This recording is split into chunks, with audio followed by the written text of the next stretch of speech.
Assalamualaikum and good afternoon. We would like to wish to our lecturer Mr. Ilyas. I'm Ungku Mazummar. And I am Syafiqah Binti Mushin from 3A. Today we'll be presenting our critical thinking analysis on the topic Adolescents like Emotional Intelligence. We have interviewed 3 people from different background and criteria. Our first interviewee is Mr. Joven Lee. He is a Chinese and he has a bachelor degree in literature. He is 57 years old and he is currently working as a copywriter at Leo Burnett. Our second interviewee is Puan Nur Hashimah. She is a Malay and she has a master's in management. She is 56 years old and is currently working as a school counselor at SMK Perempuan Sri Aman. And lastly, our interviewee is Dr. Komati Jairaman. She is an Indian and she has a PhD in mathematics education. She is 49 years old and she is the head of Maths and Science Department at SMK Bandar Utama Damansara. And she is also a maths teacher. The first question is, do you agree with the statement adolescents lack emotional intelligence? Please explain the reason for your answer. According to Mr. Jovin's feedback, the critical thinking element I have found is overgenerality. His answers show overgenerality as he gave too much information. However, the specific and exact answer to the question is indefinite. Next element is logical correctness. His utterances are logical as he engaged in correct reasoning to support his conclusion, because it is true that physical and mental changes are part of the process of shifting from childhood to halfway adulthood. As for interviewee B, Puan Nur Hashimah, I found fairness in her answer. She was being neutral and not biased towards both parties, which are the adolescents and the parents. Her answers indicate that both sides play a huge role in understanding each other. Next element is relevance. All the opinions and ideas given by Puan Nur Hashimah about the feelings of adolescents and parents are relevant to the issues discussed. As for Dr. Committee's feedback, I would like to let you hear an excerpt for her answer. Being a teacher myself, okay, and I'm also dealing with adolescents every day when I go to work. I'm looking at all these 10, my age group of students that I'm looking at is 13 years old up to 17. Okay, I do notice that they do have problems in handling their emotions, their stress, and when it comes to motivation, also they have issues related to all this.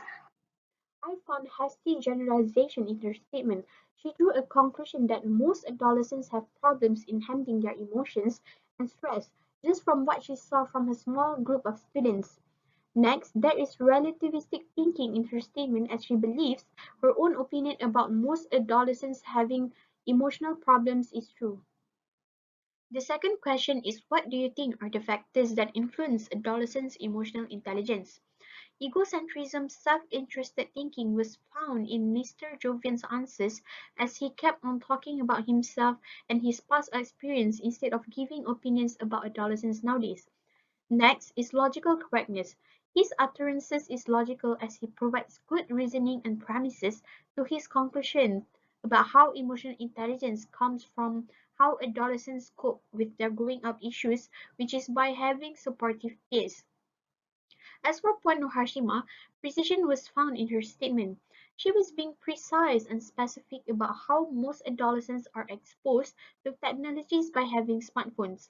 She also explains her opinion in detail, such as about how adolescents can manage their emotional intelligence with technologies and what they should do when having an emotional crisis. Next is unwarranted assumptions. Just because adolescents have technologies and Minda Sihat campaign was being introduced at school, she just assumed that all adolescents are now being aware of their own emotional intelligence. Next, accuracy was found in Dr. Committee's statement. It is true that adolescents are into gadgets such as phones specifically. This is because according to IIUM consultant psychiatrist associate prof. Dr. Nora Matzin, one of the knock-on effects of staying indoors due to the COVID-19 pandemic and enforcement of MCO since March 2020 has been a massive increase in the use of gadgets and screen time among teenagers. Therefore, it is true that adolescents lack human-to-human interaction. However, stereotypes were also found in her answers, when she stated that all adolescents are into gadgets have lacked emotional intelligence. Just because some adolescents have lacked emotional intelligence by playing gadgets doesn't mean it applies to all adolescents. The third question is, do you think adolescents nowadays have difficulty in expressing their emotions? Why do you think so? Mr. Jovian portrays consistency in his flow of opinions when he kept on questioning the actual reasons why adolescents have difficulty in expressing their emotions, such as seeking counselors and friends instead of their own parents. Therefore, he is consistent with his answers that adolescents have difficulty in expressing their emotions. Next, I would like to let you hear an excerpt from Mr. Jovian's answer. So I suppose it's part of growing up, and then uh, like, what do you call that, pengantara or intermediary lah, to get you connected with your parents. Unwarranted assumptions was found when he just assumed that all adolescents need to have an intermediary to get them connected with their parents. This is because having an intermediary is not necessarily part of everyone else's growing up. Next, Pon Hashima shows clarity in her utterances. From the beginning until the end, she expresses her thoughts and beliefs clearly. For instance, about how parents would react and respond when their child expresses their emotions. She also portrays consistency in her opinion on the reason why adolescents have difficulty in expressing their emotions, which is because parents didn't take their child's problems seriously and not showing their support. Vagueness was found in Dr. Comite's answer when she did not answer the question clearly. She did not respond about the adolescents, but instead, she tells a story about her younger self. Another barrier found in Dr. Comite's answer is relativistic thinking. She was confident with her opinion that she believes is true, which is all adolescents are always with their peers because their parents are busy working. It is unnecessarily true because there are parents out there who are not busy, and maybe some adolescents prefer and are more comfortable talking to their peers instead of their parents. The fourth question is, do you believe that adolescents need to develop high emotional intelligence before entering adulthood? Please provide your justification. Vagueness was found in Mr. Jovin's answer. His explanation was unclear and he did not answer the question clearly. Next is predictive argument. Predictive argument means to use past experience to conclude that something that happened in the past will likely occur again if the conditions are the same. In his utterances, he tried to deliver that there is a probability for adolescents to feel like running away from home as he used to if parents keep on ignoring their children. Next, Pon Hashima portrays clarity when she clearly states her opinions. She understands her ideas well by stating the significance of developing high emotional intelligence before entering adulthood. Completeness was also found in her utterances. She engages in deep and thorough thinking by avoiding shallow thought and criticism, by stating that adolescents should educate themselves about high emotional intelligence for the good and benefits of their future selves. Dr. Comity shows clarity in her answers by explaining her thoughts clearly.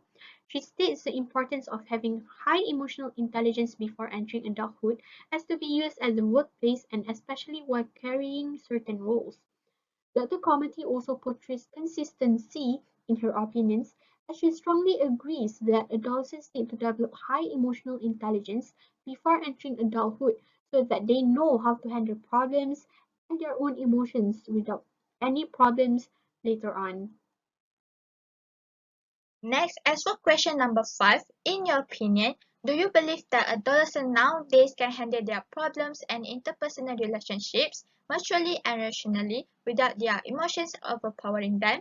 In his justification, Mr. Jovian portrayed the elements of wishful thinking and egocentrism.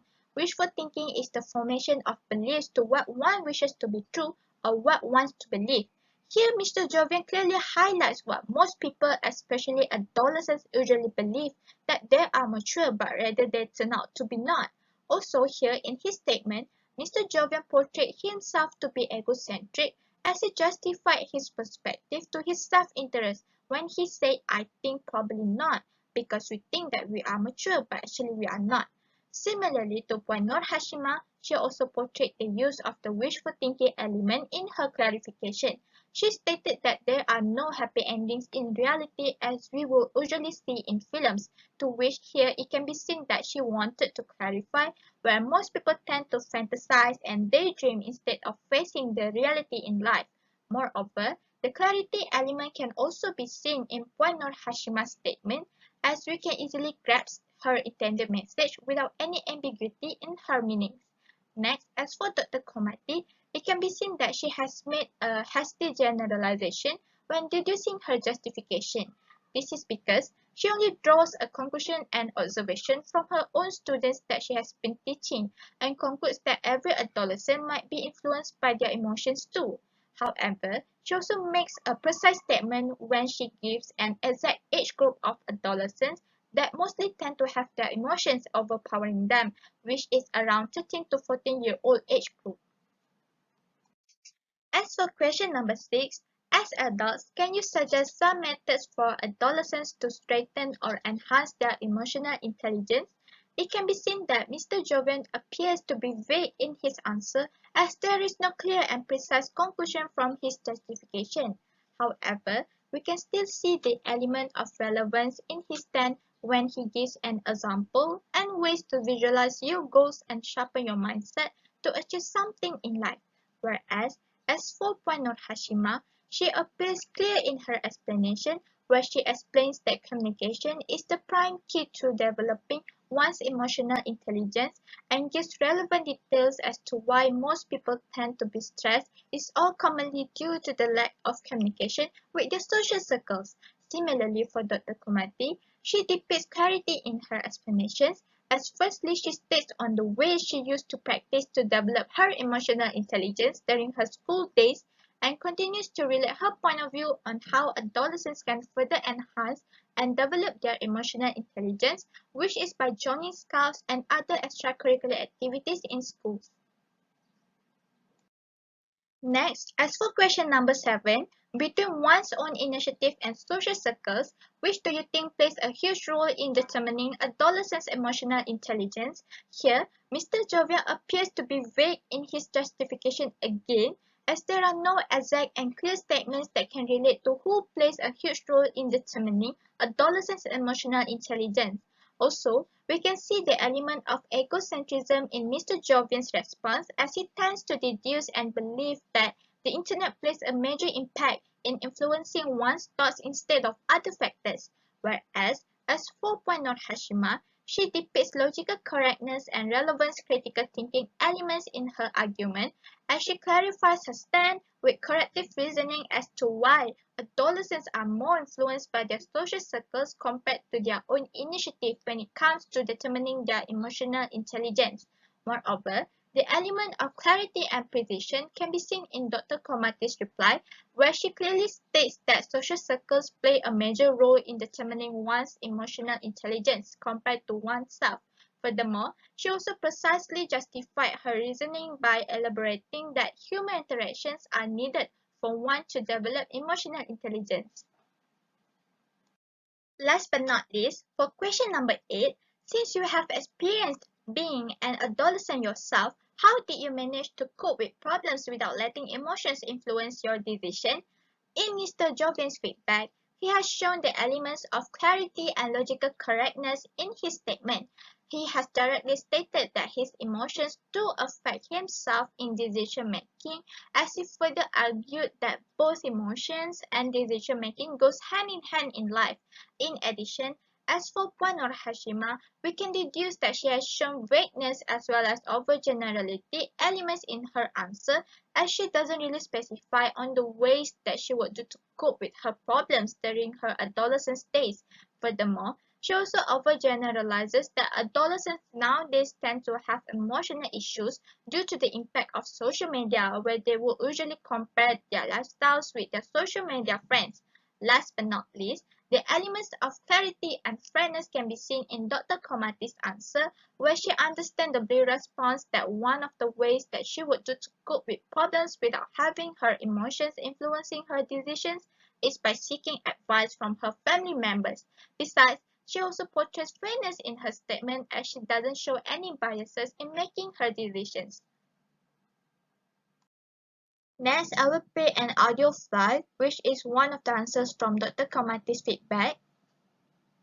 Not least, since you have experience being an adolescent yourself, how did you manage to cope with problems without letting your emotions influence your decisions? In society where I carried out some leadership roles and so on. So when I had these things there, I had to make a lot of decisions. So when it comes to the point when I need to make decisions, one, I try to weigh whether the decisions that I'm making are not like influenced by my emotions definitely. But sometimes I do seek advice. Okay, like I go back to my parents, right? I do ask them, am I doing the right thing? Okay, so that is a way, one of the ways I cope.